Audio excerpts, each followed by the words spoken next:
Saddam Hussein is a homicidal dictator who is addicted to weapons of mass destruction.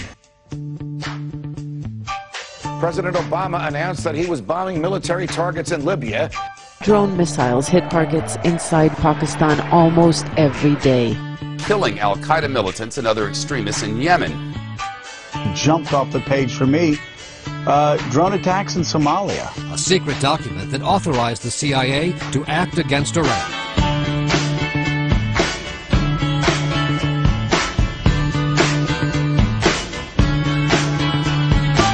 We have helped the people of Afghanistan establish freedom from the Taliban. They're one of the 4 state sponsors of terror in the world. And I think we need to recognize that right now Iran is on offense. Iran is a country that must be confronted. And those generals recommended to President Obama that we should not start drawing our troops down until after the fighting season in 2012. Is setting up training camps and is working with Venezuela and other countries. I will do everything to make sure that Iran does not become a nuclear power. And we should now look for the people of Afghanistan to pick up their fight and preserve that liberty that's been so dearly won. That we have to go around and apologize for the fact that we've gone out and exerted our influence to create freedom around the world. I don't apologize. The new type of war, the new type of warfare, and the new type of terrorists that this country is dealing with. Iran will not get a nuclear weapon because the world as we know it will be no more. Okay. It's time we quit this. It's time. It's trillions of dollars we're spending on these wars. Countries that you put sanctions on, you are more likely to fight them. I say a policy of peace is free trade, stay out of the internal business, don't get involved in these wars, and just bring our troops home. Congressman Paul. We started it in 1953 when we sent in a coup, installed the Shah, and the reaction, the blowback came in 1979. It's been going on and on because we just plain don't mind our own business. That's our problem. Mr. Kang. Stocks took yet another major dive. They don't say inflate the currency. They don't say debase the currency. They don't say devalue the currency. They don't say cheat the people who are saved. They say lower the interest rates. The worst day for the stock market since the height of the financial crisis, capping a run of 2 weeks, racing almost $2 trillion.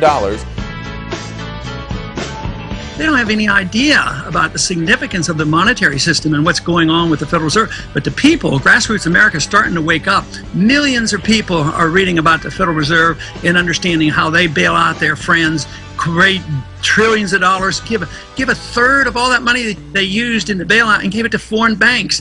People are realizing this, even though the media, generally speaking, they don't understand it. They don't ask me the right questions. And if they do understand it, they don't want to get the secret out on how the system that we have protects the special interests, the big corporations, the corporatism that runs our society. Because it's not like I'm just trying to win and get elected. I'm trying to change the course of history. And our history in this country hasn't been good for the last 100 years, whether it's our drift into managing empire, a destruction of our currency, the deficits that have been run up, the climax of the dollar reserve standard. This is big stuff, and nobody else is addressing this. There is one candidate who has been largely ignored by the mainstream media. Shame on us. He deserves more attention from us than he's getting. Ron Paul makes a lot of sense, and more people ought to listen to him. The Texas congressman has visionary ideas about where the country ought to be going and what sea changes are necessary in order for the U.S. to continue being a superpower. When Ron Paul ran for the Republican nomination in 2008, he talked about the economy imploding, the untenable nature of the national debt, the eventual destruction of our currency, and the limited role for government. In the case of Ron Paul, it seems events over the last 4 years have finally caught up with the candidate. Paul's message hasn't changed, but the urgency of what he's saying has increased dramatically. And it seems like this time, more people may be listening. Is Ron Paul being ignored by the media? 97% of you said yes, he is. 3% said no. And listen to this. We had voters from 26 different countries voting in that poll. And earlier we asked you to visit our website and tell us of the 2 Texas candidates who has your vote. Let's look at the results tonight. 19% said Rick Perry and 81% said Ron Paul. He is a force to be reckoned with.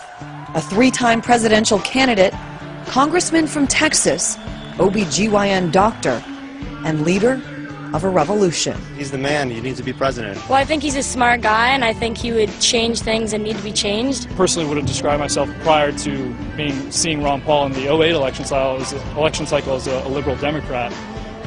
But I saw him up on stage talking, against the wars, against, these violations of our civil liberties, and why aren't the Democrats saying this? Or even this. We need to fix the country. We've maxed out our debt ceiling as it is, and then we're in too many countries. All that small government grassroots business, he planted that grass. These other folks, they're just moral majorities in a tri-cornered hat.